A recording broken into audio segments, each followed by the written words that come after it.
प्रायिकता क्या होती है, प्रायिकता पर कैसे कैसे क्वेश्चंस बनते हैं, प्रोबेबिलिटी पर बेस्ड क्या क्वेश्चंस होते हैं, ये सभी पढ़ेंगे हम इस वीडियो में।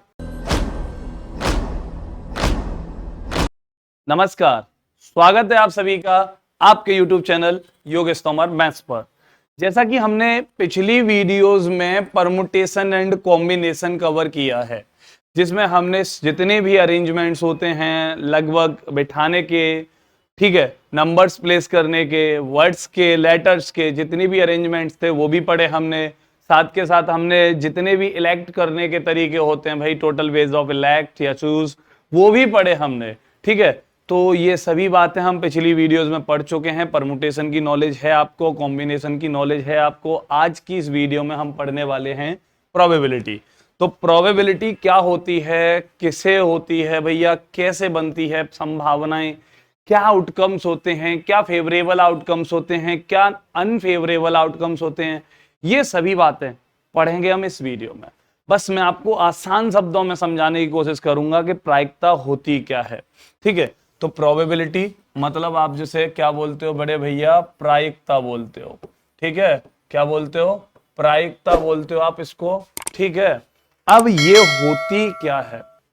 प्रायिकता पढ़ने से पहले एक शब्द पढ़िए, संभावना।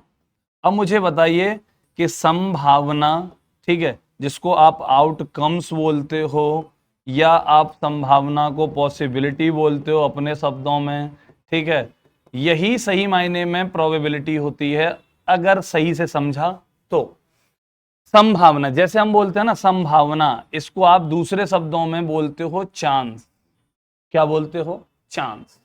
तो कितने परसेंट चांस हैं इंडिया के मैच जीतने के। आप बोलते हो इस बात को कि भाई 50% चांस हैं, भाई 60% चांस हैं। और आपने मैच में भी देखा होगा कि बीच बीच में क्वेश्चन आ रहा होता है भाई कि कितने प्रतिशत चांस हैं इंडिया के जीतने के, इस मैच को जीतने के। तो इंडिया 60% लिख रहा होगा, वहीं पर अगर पाकिस्तान है तो 40%, कोई और है तो भी। ठीक है, तो ऐसे आपने देखा होगा। तो आपसे सिंपल सा क्वेश्चन पूछा जाता है कि तेरे पास होने के कितने परसेंट चांस है, ठीक है, या तेरे पास होने की क्या संभावना है। ठीक, अब तुम बोलते हो 50-50, यार मुझे नहीं लगता। थोड़ा सा कितने स्कोर कर सकते हो तुम 100 क्वेश्चंस में से। तो भैया मैं अभी 40 कर सकता हूं। तो वो 40 क्या है, 40 आपके फेवर में ही तो है। और टोटल कितना है कि भाई 100 है। उस 100 में से 40 क्वेश्चन करने के लायक हो अभी आप। तो इसका मतलब क्या हुआ कि आपका जो क्वेश्चन यानी जो ये पेपर, एग्जाम पेपर है, ये कितने फेवर में है। तो भैया 100 में से सिर्फ 40% आपके फेवर में है, या 40 क्वेश्चन के लिए फेवर में है आपके लिए। ठीक है, तो आप बचपन में जब टेस्ट होता था आपका, और टेस्ट में आपके नंबर आते थे, कैसे नंबर आते थे कि भैया मेरे 10 में से 6 आ गए। तो इसका क्या मतलब है, इसका मतलब ये है कि टोटल तो था 10, ठीक है, और आपके फेवर में कितने आए, तो आपके फेवर में आए 6।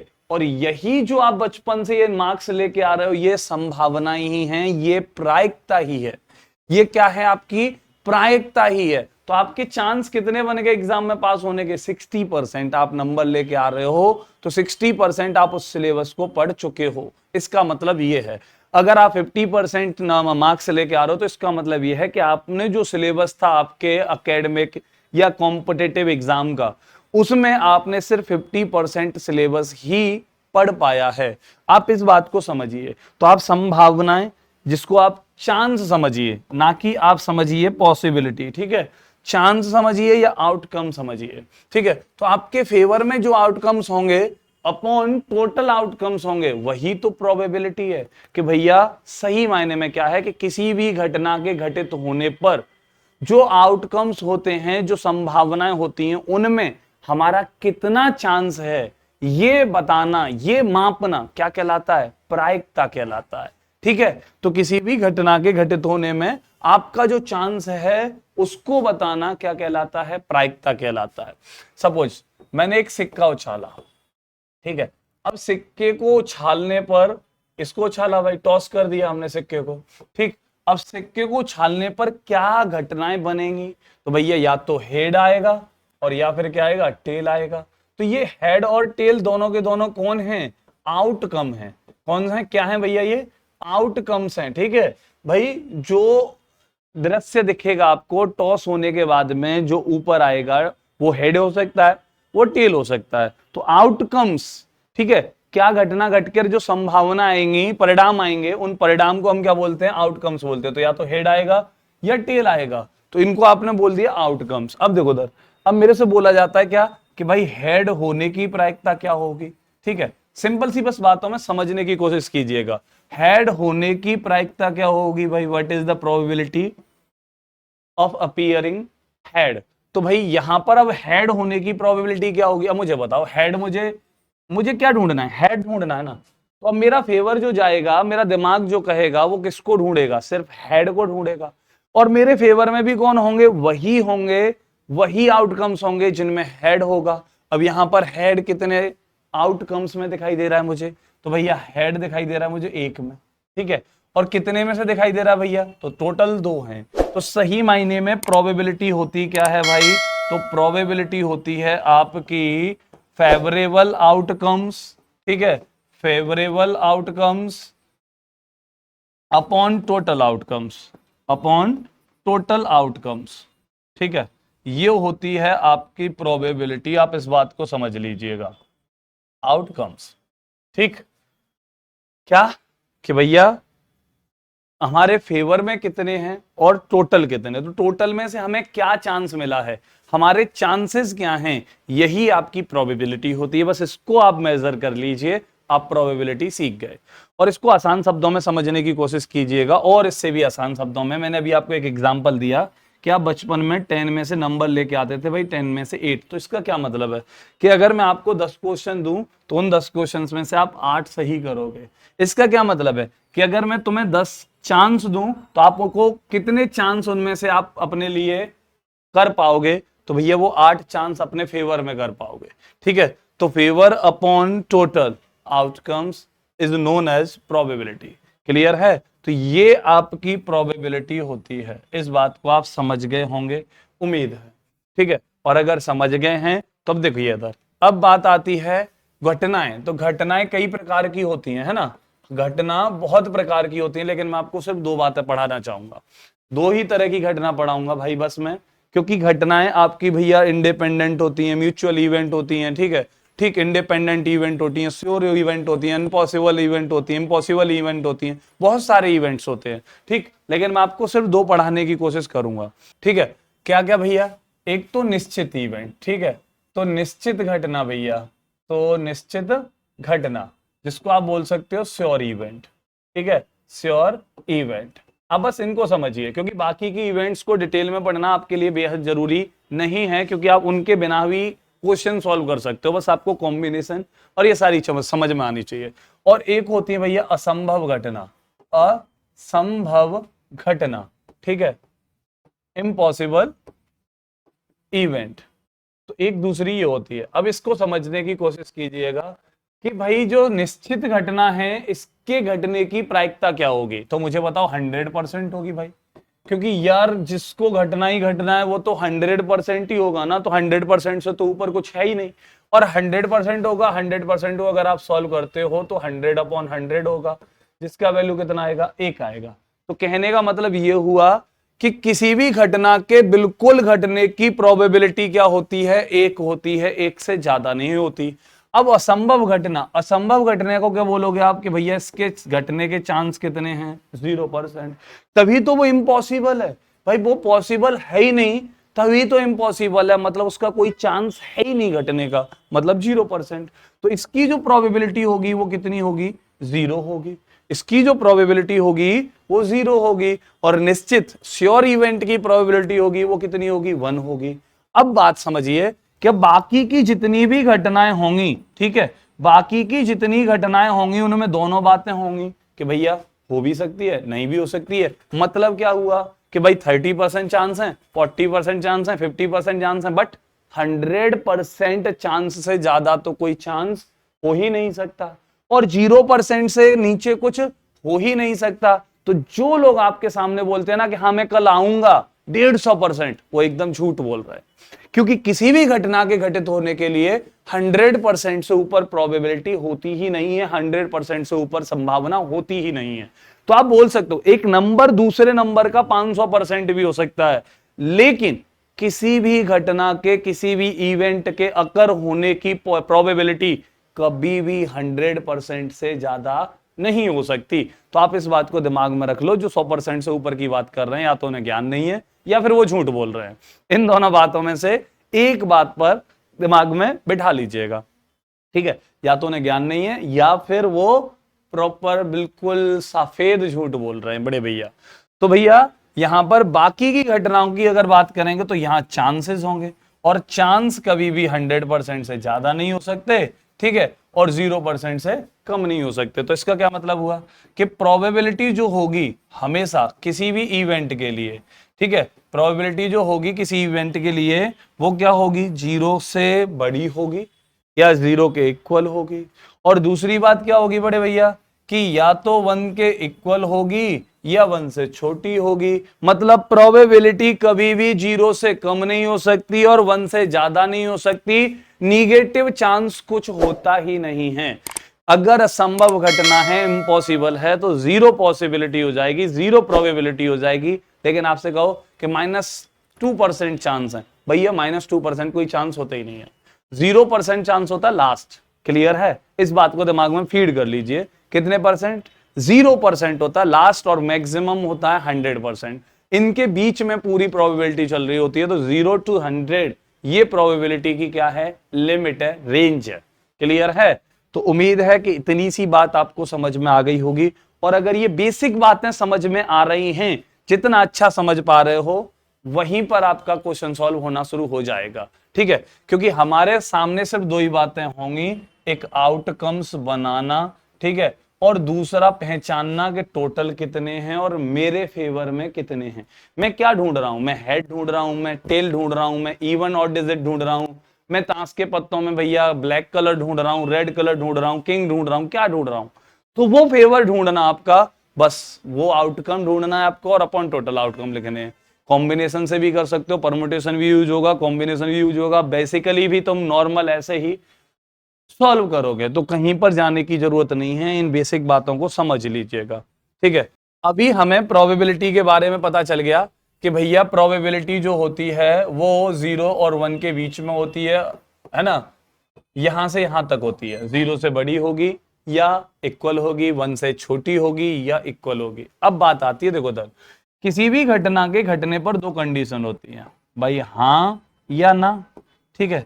या तो अकर होगी, ठीक है, या अकर नहीं होगी तो नॉट अकर। ठीक है? दो कंडीशन होंगी उसकी, इन दोनों में से, क्योंकि आप मान के चलिए कोई निशाना लगाने जाते हैं, निशाना लगाने जाते हो आप, गोली दागोगे, तो आपने बुलेट फायर कर दी। बुलेट फायर करने के बाद में क्या परिणाम होंगे? तो उसके भी सीधे सीधे दो ही परिणाम होंगे, एक पॉजिटिव और एक निगेटिव। ठीक है? तो दो तरह के पॉजिटिव यानी कि आपके घटना के परिणाम होते हैं, या तो पॉजिटिव होंगे या निगेटिव होंगे। पॉजिटिव वो जो मेरे फेवर में है, और निगेटिव वो जो मेरे फेवर में नहीं है। पॉजिटिव वो जो मेरे फेवर में है, और निगेटिव वो जो मेरे फेवर में नहीं है। आप इस बात को समझिएगा। ठीक है? अब मुझे बताओ कि जो ये पॉजिटिव फेवर में यानी कि प्रोबेबिलिटी, यानी कि मेरे फेवरेबल प्रोबेबिलिटी होगी और अनफेवर वाली प्रोबेबिलिटी होगी, इन दोनों का सम मतलब क्या हुआ कि भाई अगर मैं तुमसे कहूं कि निशाना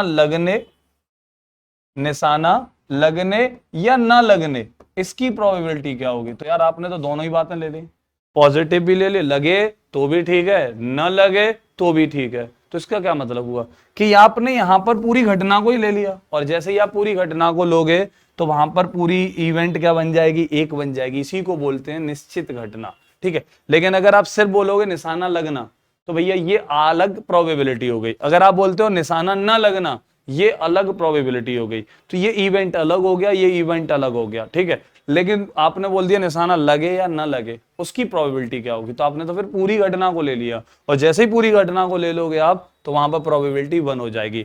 और निगेटिव और पॉजिटिव दोनों की प्रोबेबिलिटी हमेशा कितनी होगी? 1 होगी। हमेशा कितनी होगी? 1 होगी। मतलब हमारे फेवर में जो प्रोबेबिलिटी निकाल रहे हो किसी भी इवेंट की, और अनफेवर वाली प्रोबेबिलिटी होगी, किसी भी इवेंट की, दोनों को मिला के आपका टोटल वैल्यू कितना आएगा, 1 आएगा प्रोबेबिलिटी, ठीक है, क्योंकि 1 से ज्यादा किसी भी इवेंट की प्रोबेबिलिटी नहीं हो सकती।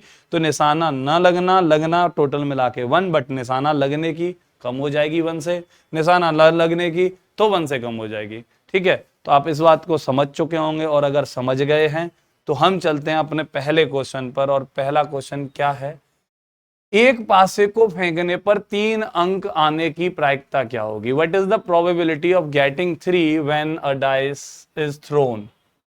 ठीक है, तो भाई एक डाइस, आपको डाइस तो अच्छे से पता होगा, आप जिससे डाइस बोलते हो वो क्यूब फॉर्म में होता है भैया, ठीक है, तो उसका जो मतलब शेप होता है वो क्यूब होता है, ठीक, क्यूबिक होता है, ठीक है। अब क्यूबिक होता है तो यहाँ 6 सरफेस होते हैं, पहले थोड़ा सा समझ लेते हैं हम।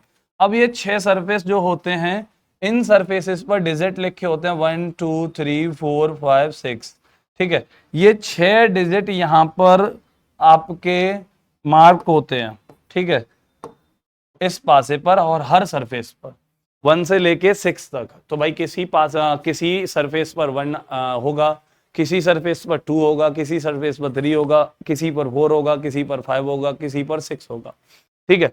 तो हम पहले पासे के बारे में थोड़ा सा बेसिक नॉलेज ले लेते हैं, जिससे हमें क्वेश्चन समझने में ज्यादा दिक्कत ना हो। तो भाई एक पासे पर कितने बन गए, 6 बन गए, तो एक पासे पर 6 आउटकम्स बन गए, ठीक है।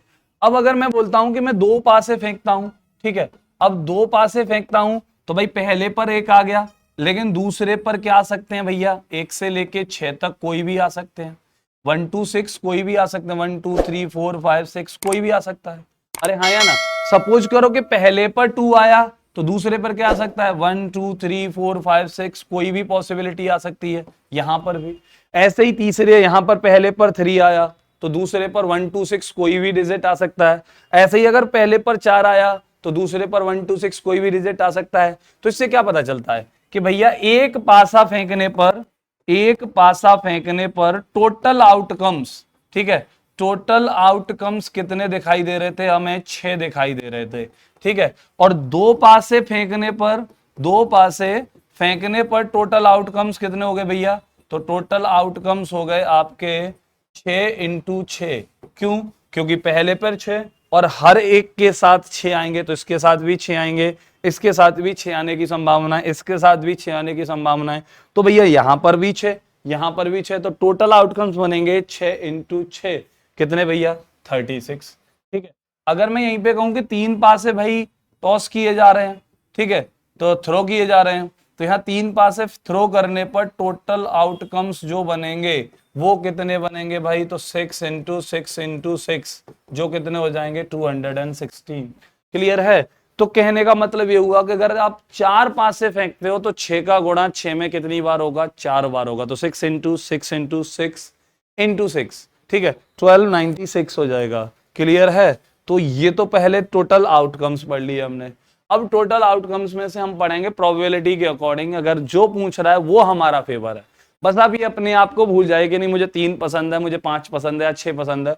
भाई लूडो खेलने नहीं बैठना है तुम्हें, लूडो वाला अपना दाव नहीं ढूंढना है कि नहीं भाई एक, तो भाई सारे डिजिट्स पसंद आ जाते हैं 1 2 3 जब दूसरे की किसी की भी गोटी को मारना होता है, ठीक है, अब यहीं पर। तो भाई इसलिए मैं आपसे बोल रहा हूं कि पहले टोटल आउटकम्स पढ़ लिए। अब फेवर कौन सा है, फेवर है जो क्वेश्चन तुमसे चाहता है वही आपका फेवर है, ठीक है। क्वेश्चन आपसे चाहता है भाई 3 अंक, ठीक है, और यहां कितने पास उछाले गए, 1, तो प्रोबेबिलिटी चाहिए, टोटल कितने हो गए 6, तो देखो टोटल तो अपॉन में आ गया, क्योंकि एक पासे को उछालने पर टोटल आउटकम्स 6 बनेंगे, तो 6 अपॉन में आ गया। क्लियर है? और अगर 6 अपॉन में आ गया, मुझे चाहिए 3 आने की, तो आप बताओ एक पासे को उछालने पर 3 कितनी बार आ सकता है? भाई एक ही बार तो आ सकता है भाई, 1 भी आ सकता है, 2 भी आ सकता है, 3 भी आ सकता है, 4 भी आ सकता है, 5 भी आ सकता है, 6 भी आ सकता है। तो इनमें से जो 3 आने के फेवर बन रहे हैं वो कितने बन रहे हैं, सिर्फ 1 बन रहा है, तो 3 आने का फेवर 1 बन रहा है भैया, तो इसकी प्रोबेबिलिटी क्या हो गई, 1/6 हो गई। क्या हो गई, 1/6 हो गई। क्लियर है? उम्मीद है कि इतनी सी बात समझ में आ गई होगी, और अगर आ गई है तो पहले इसका स्क्रीनशॉट ले लो, ठीक है। अब अगर यहां पर इसी क्वेश्चन में मैंने बोला होता कि 4 अंक आने की प्रोबेबिलिटी क्या होगी, तो यार एक पासे को छालने पर 4 भी तो एक ही बार आएगा, अरे बोलो, और अगर एक ही बार आएगा तो 1/6 इसकी भी प्रोबेबिलिटी हो जाएगी। अगर बोलता 2 अंक आने की प्रायिकता भैया, ठीक है, तो ये आने की प्रायिकता, तो ये भी तो एक ही बार आ सकता है, और 1 कितना 6, यही प्रोबेबिलिटी इसकी होगी। तो किसी भी डिजिट के अकर होने की प्रोबेबिलिटी किसी एक डाइस को थ्रो करने पर 1/6 होगी। क्लियर है। अब यहां पर लगाएगा कंडीशन, तड़का लगाएगा आपके साथ। तो तड़के में क्या करेगा भैया कि नमक मिर्च ये सब बढ़ाएगा, धीरे धीरे लेवल बढ़ाएगा, धीरे धीरे और कड़वा करेगा, ठीक है। तो भाई बढ़ता जाएगा, मतलब आपके लिए दिमाग लगाना थोड़ा सा बढ़ता जाएगा। कुछ नहीं है, लेकिन थोड़ा सा प्यार से समझना होता है, तसल्ली के साथ समझना होता है। अब आपसे बोले कि सपोज कि 4 से बड़ा अंक आने की प्रायिकता, ठीक है, 4 से बड़ा अंक आने की प्रायिकता, तो भाई जो भी डिजिट है वो 4 से अबव होना चाहिए, ठीक है, लार्जर होना चाहिए आने की प्रायिकता। अब ये क्या होगी भाई, तो इसकी वैल्यू कैसे निकालोगे, तो देखो अपॉन में एक ही डाइस थ्रो कर रहे हो तो अपॉन में तो 6 आना ही आना है भाई, क्योंकि टोटल आउटकम्स तो हमेशा 6 ही रहेंगे एक सिंगल डाइस को थ्रो करने पर। तो भैया टोटल डाइस आपके टोटल आउटकम्स हो गए 6। अब 4 से बड़ा अंक आने की प्रायिकता चाहिए ना, तो मेरा फेवर कहाँ है, 4 से बड़े में। अब मुझे बताओ 4 से बड़ा कौन कौन है भाई, 5 हो सकता है और 6 हो सकता है। तो मेरे फेवर में कितने आउटकम्स हुए, तो मेरे फेवर में हो गए 2 आउटकम, और 2/6 सॉल्व किया तो 1/3 इसकी प्रोबेबिलिटी हो जाएगी। क्या हो जाएगी, 1/3 इसकी प्रोबेबिलिटी हो जाएगी। तो उम्मीद है कि इतनी सी बात समझ में आ गई होगी, और अगर आ गई है तो एक और एग्जाम्पल के साथ फिर से समझते हैं हम। अब मैं बोलूं कि विषम अंक आने की प्रायिकता, ठीक है, विषम अंक यानी कि ऑड डिजिट आने की प्रायिकता, ठीक है भैया, ऑड डिजिट आने की प्रायिकता। अब मुझे बताओ पासे को थ्रो करने पर ऑड डिजिट कौन होता है, 1 होता है। ऑड डिजिट कौन होता है, 3 होता है। ऑड डिजिट कौन होता है, 5 होता है। तो ये तीनों हो सकते हैं या नहीं हो सकते हैं। मैंने क्या बोला, आपको वो आउटकम सोचने पड़ेंगे, हर बार सोचने पड़ेंगे, हर क्वेश्चन में सोचने पड़ेंगे, उस पर दिमाग लगाना ही पड़ेगा, उसका कोई दूसरा उपाय नहीं है। क्योंकि पासे को फेंकते हो तो आपको आउटकम्स दिमाग में आने चाहिए, तो एक पासे को फेंकने पर तो 6 हो जाते हैं, लेकिन जो पूछ रहा है उसके तो आउटकम्स आप ही को ढूंढने पड़ेंगे भाई। तो ऑड डिजिट पूछ रहा है, तो ऑड डिजिट कौन कौन है, 1 3 5। तो मेरे फेवर में कितने हुए, मेरे फेवर में हो गए बड़े भैया 3, और कितने में से, 6 में से। तो प्रोबेबिलिटी क्या हो गई, 1/2 हो गई। प्रोबेबिलिटी क्या हो गई, 1/2 हो गई। क्लियर है। और अगर पूछता इवन डिजिट आने की प्रोबेबिलिटी, ठीक है, तो इवन डिजिट आने के आउटकम्स क्या होते, तो 2 होता, 4 होता और 6 होता। भैया 2 4 6 ये होते, तो मेरे फेवर में कितने होते, 3, और कितने में से होते भाई, 6 में से, क्योंकि टोटल आउटकम्स 6 ही हैं। तो ये भी कितनी हो जाती, 1/2 हो जाती। कितनी हो जाती, 1/2। और जैसा कि अभी मैंने थोड़ी सी देर पहले आपको बताया था कि भैया आपके पॉजिटिव और नेगेटिव दोनों को मिलाकर पूरा इवेंट बन जाता है, जिसकी प्रोबेबिलिटी 1 होती है। तो देखो पासे को फेंकने पर, डाइस को थ्रो करने पर आउटकम्स जो भी होंगे वो या तो इवन होंगे या फिर ऑड होंगे। यही 2 कंडीशन तो बनती हैं भाई। 1 to 6 में इवन और ऑड 2 ही तरह के नंबर तो हैं, और मैंने बोला कि भाई ऑड होने की प्रोबेबिलिटी 1/2, इवन होने की प्रोबेबिलिटी 1/2, 1/2 एंड 1/2 दोनों की प्रोबेबिलिटी 1, क्योंकि दोनों में पूरा इवेंट निहित है। ठीक है, पूरा इवेंट समाहित हो रहा है भाई साहब, पूरा इवेंट भरा पड़ा है, किससे, इवन और ऑड से। क्लियर है। इतनी सी बात आप फिर से समझ गए होंगे। तो आप एक पासे को तो बहुत आसानी से तसल्ली से कर सकते हो, जहां तक मुझे उम्मीद है। अब आपसे बोले कि भैया 3 से छोटा अंक आने की प्रायिकता, तो 3 से छोटे अंक कौन होते हैं, 1 और 2 होते हैं। तो मेरे फेवर में कितने हो गए, 2 हो गए, और कितने में से हो गए, 6 में से ही होंगे। ठीक है। अगर आपसे बोले भाई कि 3 से बड़ा अंक आने की प्रायिकता, तो 3 से बड़ा अंक कौन है भैया, तो 4 है, 5 है, 6 है। तो मेरे फेवर में कौन हो गए, 3 4 5, कितने में से, 6 में से। तो भैया 3/6 ये हमारी प्रोबेबिलिटी हो जाएगी। क्लियर है। तो चलते हैं हम अपने अगले क्वेश्चन पर। जब एक पासे को फेंका जाता है तो उस संख्या के मिलने की प्रायिकता निकालिए जो 4 से बड़ी न हो। अब देखो उधर 4 से बड़ी न हो कौन हो गया भाई, 1 हो गया, 2 हो गया, 3 हो गया। ये 3 आउटकम हैं जो 4 से बड़े नहीं हैं, और 4 से बड़े नहीं हैं तो मेरे फेवर में कितने हो गए, 3, और कितने में से, 6 में से। तो भैया 3 से 6 कैंसिल आउट कर दो, 1/2 क्या हो जाएगा, इस क्वेश्चन का आंसर हो जाएगा। क्लियर है। तो उम्मीद है कि इतनी सी बात आप समझ गए होंगे। तो यहाँ 4 से बड़ी ना हो पूछ रहा है। ठीक है भाई, 4 से बड़ी न हो, नॉट ग्रेटर देन 4। क्लियर है? तो भाई 4 से ग्रेटर नहीं होनी चाहिए। तो 4 से ग्रेटर कौन नहीं है भाई? 1 नहीं है, 2 नहीं है, 3 नहीं है। ये आपको सोचना होगा, इसमें मैं तुम्हारी कोई मदद नहीं कर सकता। मैं एग्जांपल्स दिखा सकता हूं, लेकिन जब भी कुछ और पूछेगा भाई, अब जरूरी थोड़ी है कि यही लिख के आए। 4 से बड़ी न हो भी बोल सकता है, 4 बोल सकता है कि 4 से बड़ी भी हो और 4 से छोटी भी हो। तो वो भी आप ही को दिमाग लगाना है कि 4 से बड़ी 5 और 6 हो गए, 4 से छोटे भैया 1 2 3 हो गए। तो टोटल फेवरेबल आउटकम्स 5 हो गए, कितने में से? 6 में से। क्लियर है? तो अगला क्वेश्चन क्या कहता है? दो पासे एक साथ फेंके गए हैं। बहुत अच्छी बात है। दोनों पासों पर समसंख्या होने की संभावना क्या है? अब आती है बात यहां पर, ठीक है। अब यहां पासे दो फेंके जा रहे हैं, ठीक है भाई। तो दो पासे फेंके जा रहे हैं, मैं दोनों के आउटकम्स लेके चलूंगा, ठीक है। ये पहले पासे के हो गए और ये दूसरे पासे के हो गए। और यहां ये आउटकम्स आपको अच्छे से समझ में आने चाहिए। दो तरीके हैं, कम लिखकर ज्यादा समझना और एक सही लिखकर पूरा समझना। तो दोनों तरीके हैं भाई। पहले पासे पर उसको बोलता है दोनों एक साथ फेंके गए, दोनों पासों पर सम संख्या होने की प्रायिकता, ठीक है। Getting an even number on both the dice thrown simultaneously, ठीक है। तो एक साथ फेंके गए हैं तो दोनों को इवन नंबर दिखाना है। अब दोनों को इवन नंबर दिखाना है तो शुरुआत करते हैं हम। पहले पर इवन लिया 2, तो इसके साथ दूसरे वाले पर कौन आ सकता है? 2 आ सकता है, बिल्कुल आ सकता है। 3 आ सकता है, बिल्कुल, सॉरी 3 नहीं आ सकता ना, नहीं आ सकता। चलो भाई, आपका 4 आ सकता है, हाँ जी आ सकता है। 6 आ सकता है, बिल्कुल आ सकता है। तो 2 के साथ 2 आ सकता है, 2 के साथ 4 आ सकता है, 2 के साथ 6 आ सकता है। ये संभावनाएं बन सकती हैं जी, बिल्कुल बन सकती हैं। अब अगर मैं कहूं पहले पर 2 हुआ, ठीक है भाई। अब पहले पर 2 हुआ तो दूसरे पर कौन हो सकता है? 2 हो सकता है, ठीक है। पहले पर 4 हुआ और दूसरे पर 2 हो सकता है, हाँ जी हो सकता है। दूसरे पर 4 हो सकता है, हाँ जी हो सकता है। दूसरे पर 6 हो सकता है, हाँ जी हो सकता है। क्या दोनों पर इवन होंगे? पहले पर 4 हो जाए दूसरे पर 2 हो जाए तो भी इवन है दोनों। पहले पर 4 हो जाए दूसरे पर 4 हो जाए, ये भी इवन है। पहले पर 4 और दूसरे पर 6, ये भी इवन है। अब देखो पहले पे 6 तो भैया दूसरे पर 2 भी हो सकता है, 4 भी हो सकता है और 6 भी हो सकता है। तो हमने इसको कांस्टेंट कर दिया, इसके आउटकम्स को हमने इंडिविजुअली ले लिया। तो अब यहां पर क्या दिख रहा है? इसके लिए 3 आउटकम्स बन रहे हैं, इसके लिए भी 3 आउटकम्स बन रहे हैं और इसके लिए भी 3 बन रहे हैं। तो टोटल आउटकम्स कितने बने? 9 बने, जो कहां हैं? मेरे फेवर में हैं। 9 कैसे फेवर है भैया? कि 2 के साथ 3 कंडीशन ये बन सकती हैं, 4 के साथ 3 कंडीशन ये बन सकती हैं, 6 के साथ 3 कंडीशन ये बन सकती हैं। तो टोटल आउटकम्स बन गए आपके 9। और 9 कितने में से बन गए बेटा? तो 2 पासे फेंक रहे हो तो 6 × 6 36। अभी बताया ना मैंने भाई, एक पासे पे 6 तो 2 पासों पर कितने हो जाएंगे? 6 × 6 तो कितने हो गए भैया? 36। तो प्रोबेबिलिटी आ गई आपकी 9/36। सॉल्व करोगे तो 1/4 हो जाएगी। क्लियर है?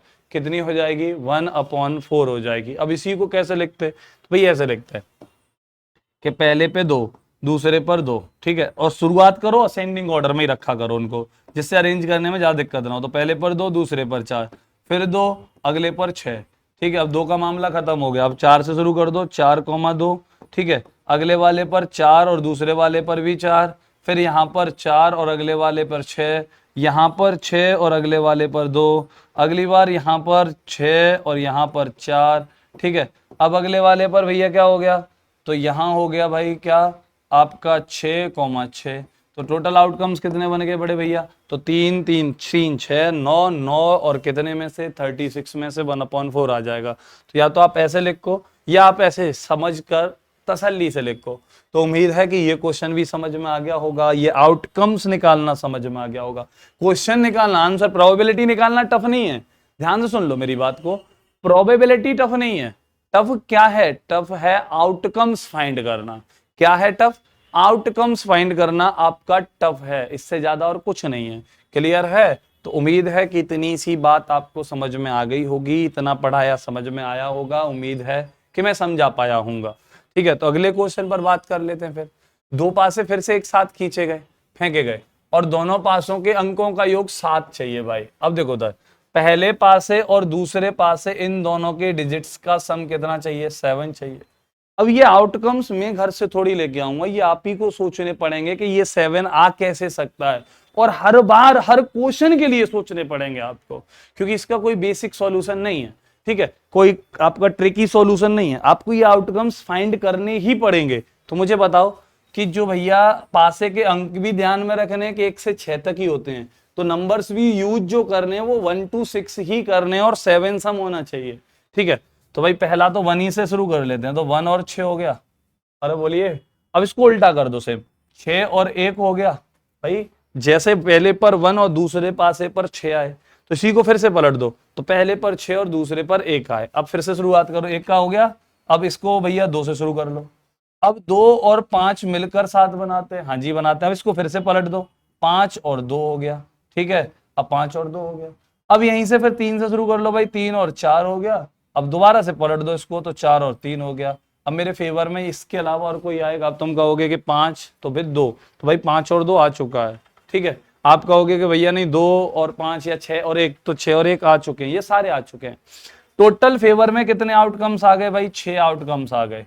ठीक है, अब 6 आउटकम्स हो गए हैं, तो प्रोबेबिलिटी क्या होगी? 6 और अपॉन कितने पास से बड़े भैया? 2, एक पासे पर 6, 2 पासों पर कितने हो जाएंगे? 36। तो भाई 6 अपॉन 36, 1 अपॉन 6 इस क्वेश्चन का क्या हो जाएगा? आंसर हो जाएगा। ये प्रोबेबिलिटी हो जाएगी, मतलब 6 में से 1 घटना ऐसी होगी जो इस मनोकामना को पूर्ण करेगी। क्लियर है?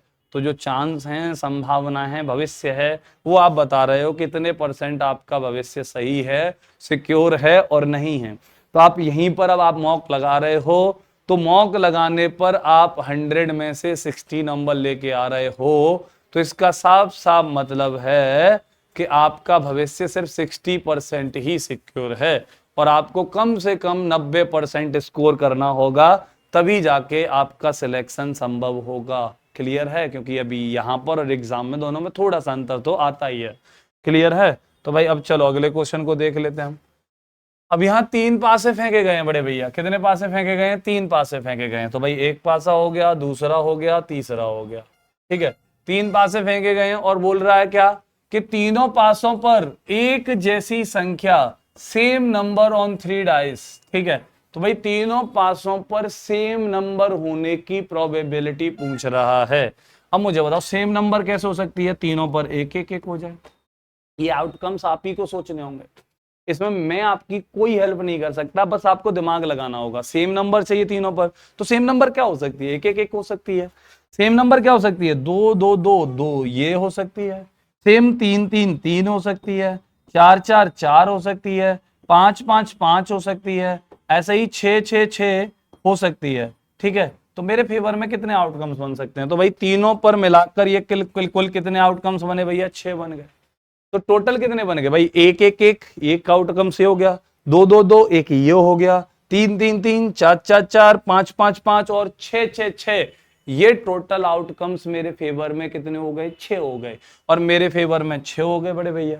ठीक है, और टोटल आउटकम्स हैं कितने? तो 3 पासे फेंके जा रहे हैं। अब 3 पासों पे कितने होंगे? 6 का क्यूब या 6 × 6 × 6, कुछ भी कह लीजिए। जो सॉल्व करने के बाद कितना आएगा? 216 आएगा। तो 6 अपॉन 216 इस क्वेश्चन का आंसर हो गया बड़े भैया 1/36। क्लियर है?